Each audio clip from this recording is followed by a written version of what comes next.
18வது மக்களவை தேர்தலுக்கான 3ஆம் கட்ட வாக்குப்பதிவானது தொடங்கியிருக்கிறது. 93 மக்களவை தொகுதிகளில் இந்த 3ஆம் கட்ட வாக்குப்பதிவானது தொடங்கியிருக்கிறது. வரிசையில் காத்திருந்து ஆர்வத்துடன் தங்களுடைய கடமையை ஆற்ற தொடங்கியிருக்கிறார்கள் மக்கள். குஜராத்தில் ஒரே கட்டமாக 25 தொகுதிகளில் இந்த 3ஆம் கட்ட தேர்தலில் அந்த குஜராத்துக்கான மக்களவை தேர்தலானது நடைபெறுகிறது. அமித்ஷா, திக்விஜய் சிங், சுப்ரியா சுலே உள்ளிட்டோர் போட்டியிடக்கூடிய தொகுதிகளிலும் இன்றைய தினம் வாக்குப்பதிவானது நடைபெறுகிறது.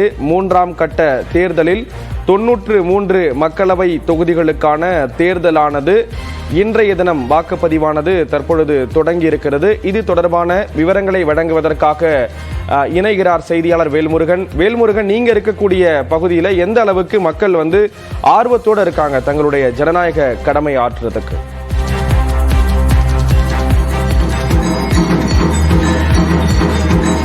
ஸ்ரீராம், குறிப்பாக இன்றைய தினத்தில் கிட்டத்தட்ட 94 தொகுதிகளுக்கான நாடாளுமன்ற தொகுதிகளுக்கான தேர்தலானது நடைபெற இருக்கிறது. குறிப்பாக நாம் இருக்கக்கூடிய தொகுதி கர்நாடகாவுடைய ஷிமோகா தொகுதி. இது குறிப்பாக முன்னாள் முதலமைச்சர் எடியூரப்பா அவங்க அவங்களுடைய மகன் ராகவேந்திரா, அதே போல சிவராஜ்குமாருடைய மனைவி கீதா சிவராஜ்குமார், முன்னாள் துணை முதலமைச்சர் ஈஸ்வரப்பா உள்ளிட்ட ஒரு ஸ்டார் கேண்டிடேட் நிற்கக்கூடிய ஒரு பிரதான தொகுதியா இருக்கிறது. குறிப்பா இன்று காலையிலேயே எடியூரப்பா அவருடைய குடும்பத்தார் தற்போது இங்க இருக்கக்கூடிய ஒரு ஆஞ்சநேயர் கோயில்ல சிறப்பு வழிபாடு செய்து வரக்கூடிய நேரடி காட்சிகளை பார்த்துக் கொண்டிருக்கிறோம். இன்னும் சற்று நேரத்தில் தேர்தல் என்பது அனைத்து பகுதியிலும் 7 மணிக்கு சரியாக தொடங்கி இருக்கிறது.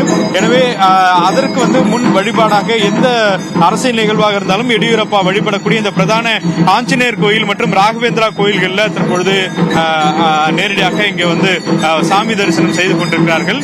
தொடர்ந்து எடியூரப்பா வரக்கூடிய அந்த காட்சிகளை நாம் நேரடியாக பார்த்துக் கொண்டிருக்கிறோம். குறிப்பாக இன்றைய தினத்தை பொறுத்தளவிற்கு காங்கிரஸ் மற்றும் பிஜேபிக்கு இடையிலான அந்த கடுமையான போட்டி இந்த பகுதியில் நிலவி கொண்டிருக்கிறது. வருகின்ற ஜூன் 4ஆம் தேதி வாக்கு எண்ணிக்கை நடைபெற இருந்தாலும் கூட தற்போது 2 கட்டமாக கர்நாடகாவை பொறுத்தளவிற்கு 14 தொகுதிகளில் இந்த தேர்தலானது நடைபெற்றுக் கொண்டிருக்கிறது. தற்போது ஒரு சில வார்த்தைகளை தற்போது பேசலாம் சார்.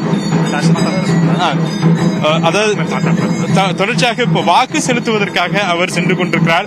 அவரோடு இந்த தொகுதியில் போட்டியிடக்கூடிய ராகவேந்திரா அவர்களும் சென்று கொண்டிருக்கிறார். தொடர்ச்சியாக இந்த தொகுதியை பொறுத்தளவிற்கு மிக பிரதான ஒரு தொகுதியாக தொடர்ந்து பார்க்க முடிகிறது. ஏனென்றால் 4 முதலமைச்சர்களை இந்த தொகுதியிலிருந்து உருவாக்கிய ஒரு தொகுதியாகவும் தொடர்ச்சியாக இங்க கருதுறாங்க. அந்த வகையில ஷிமோகா தொகுதியில இன்னும் சற்று நேரத்தில் எடியூரப்பா அவர் தன்னுடைய வாக்கினை செலுத்த இருக்கிறார். ஸ்ரீராம், விவரங்களை வழங்கியதற்கு நன்றி வேல்முருகன்.